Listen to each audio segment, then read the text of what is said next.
you ever swam with a shark? Because if you swam with a shark, I guarantee you would not be scared of them. Because you do that, and that's a whole different part of the interview that we didn't even talk about. She swims with sharks.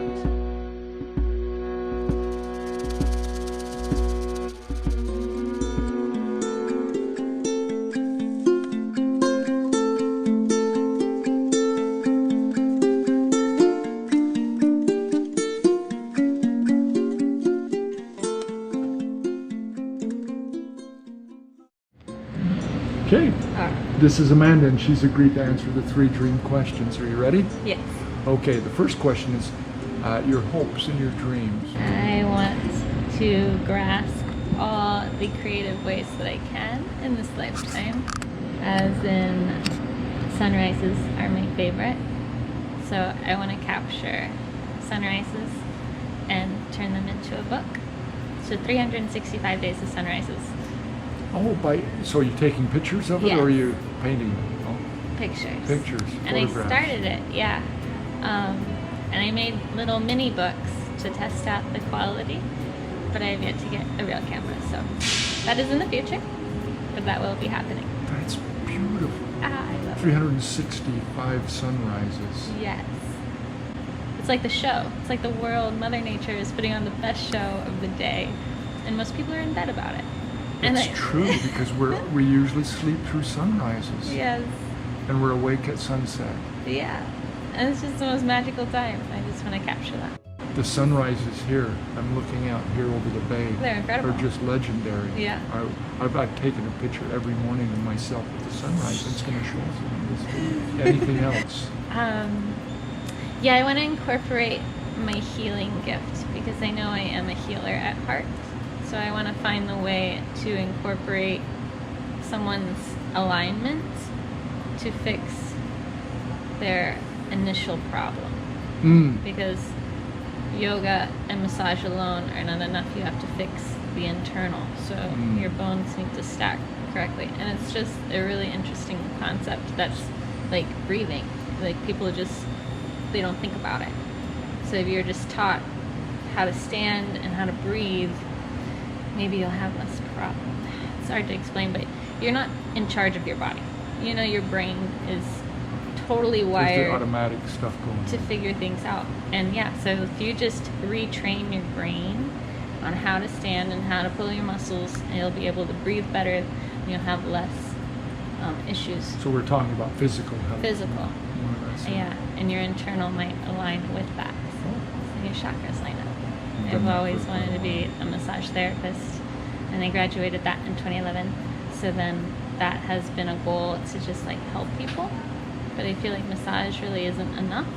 So then I became a yoga teacher to really train people how to take care of themselves, but that's not enough. So you have to like combine the two. You have to really. So it's a holistic approach Yes. to physical health. Exactly.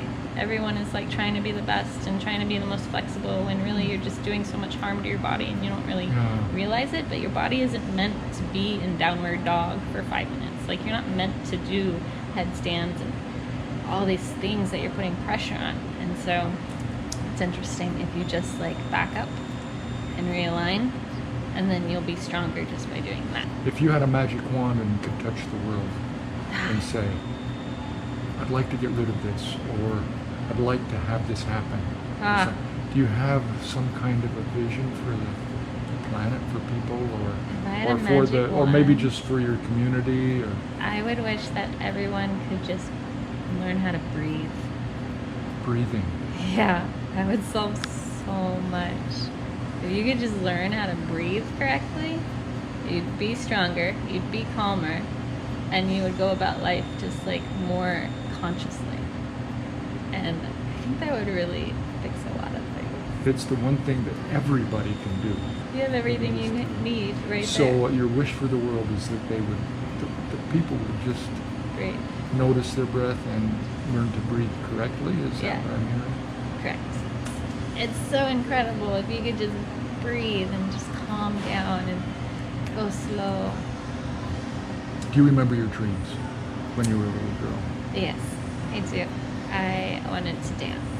I wanted to be this flexible, graceful ballet dancer. And so then I took gymnastics, and then I never got to ballet though. So I wish I could, I don't know if I wish I could go back in time, but I feel like my life has played out in a way to where I ended up in a really beautiful zone, so where I could slow down and I could concentrate on the things that mattered. So maybe if I was ballet, I'd be in a busier life.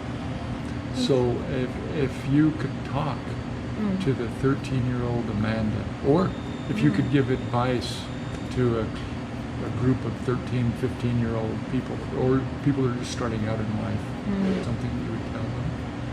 To follow your passion. It's like once you figure out that fire that burns inside of you, you just go with that. And it doesn't really matter what anyone says. You know, you just do what you want to do. As long as you do no harm to yourself or others. It's really the only rule. So I'm hearing, don't do harm to yourself or others. Right. But follow that passion. Follow the passion. Yeah. I had passion of art, you know, my entire life. Like, all through high school, I aced all my art classes, failed everything else. But, like, the state or the country should recognize that not everyone is built the same. And they should recognize, hey, she's really great in art, so let's focus on that.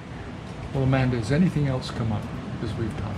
We've talked about your dreams, we've talked about when you were growing up a little bit, and some advice to people. Is there something else that's come up for you? Fear is an illusion. Fear? Fear is an illusion. Yes. Everything that you are told to be scared of is false. It really is. Like, you have to go out into the world and you have to figure it out. Have you ever swam with a shark? Because if you swam with a shark, I guarantee you would not be scared of them. Because you do that, and that's a whole different part of the interview that we didn't even talk about. She swims with sharks, yes. folks. Fear is an illusion. She swims with sharks, and fear is an illusion. Yes. What about hope? Hope. Hope is real. But hope to me is like a what if. It's maybe not even reachable in that sense. You know? Hope is real, but I would give it a different word.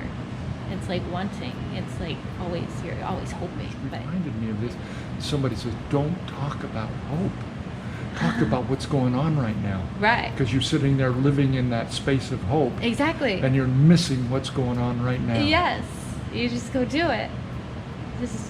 You make your baby steps. And then you get your dream. You get that goal. You just keep hoping for it. You're just going to always keep hoping for it. You just go get it.